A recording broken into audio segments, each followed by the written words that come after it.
Drug free society కోసము తెలంగాణ ప్రభుత్వం చాలా అంటే చాలా ఒక పెద్ద ఉద్దేశం పెట్టుకోవడం జరిగింది. దానికి తగ్గట్టుగా హైదరాబాద్ సిటీ పోలీస్ కూడా నార్కోటిక్స్ అనేది ఒక టాప్ ప్రయారిటీ పెట్టుకోవడం జరిగింది. మనము ఆల్రెడీ మన దగ్గర హెచ్న్యూ అని చెప్పి ఒక వింగ్ ఉంది. గతంలో 322 కేసెస్ బుక్ చేస్తే ఈసారి 368 కేసెస్ని మనము కట్టడం జరిగింది.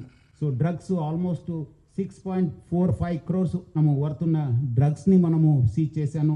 మనకు ఇప్పుడు 2 టీమ్స్ ఉన్నాము. వచ్చే సంవత్సరము దీన్ని జోనల్ వైజ్ కూడా టీమ్స్ పెట్టడం జరుగుతుంది. 7 టీమ్స్ పెట్టడం జరుగుతుంది. ఆల్రెడీ దాని దిశలు కూడా మనము కసరత్ చేయడం జరుగుతుంది.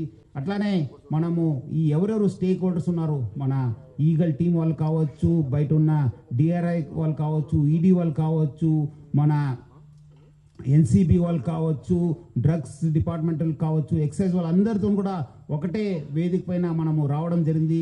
లాస్ట్ మంత్ ఒక కోఆర్డినేషన్ మీటింగ్ కండక్ట్ చేశాను. మనము చాలా డీటెయిల్గా మన ఒక ఇంటెలిజెన్స్ కూడా ఎక్స్చేంజ్ చేసుకోవడానికి ఒక వేదికను కూడా మనము సిద్ధం చేసుకోవడం జరిగింది.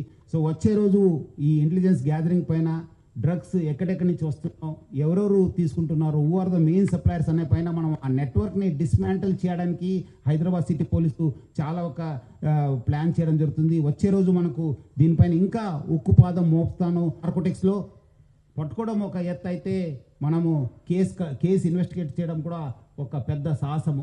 హెచ్న్యూను ఇంకా స్ట్రెంగ్తన్ చేసి హెచ్న్యూ ఓన్లీ మనకు ఒక ఇన్ఫర్మేషన్కి ఇంటెలిజెన్స్ గ్యాదరింగ్ పెడితే ఇంకోటి వైపు ఒక ఎన్డీపీఎస్కి ఇన్వెస్టిగేషన్కి ఒక సపరేట్ వింగ్ తీసుకొచ్చి ఒక డీసీపీ స్థాయి అధికారిని అక్కడ పెట్టేసి ఆయన కింద కూడా టీం చేసేసి ఎక్కడెక్కడ కమర్షియల్ క్వాంటిటీ ఉన్నాం దానిపైన ఫోకస్గా ఇన్వెస్టిగేషన్ చేయడం జరుగుతుంది.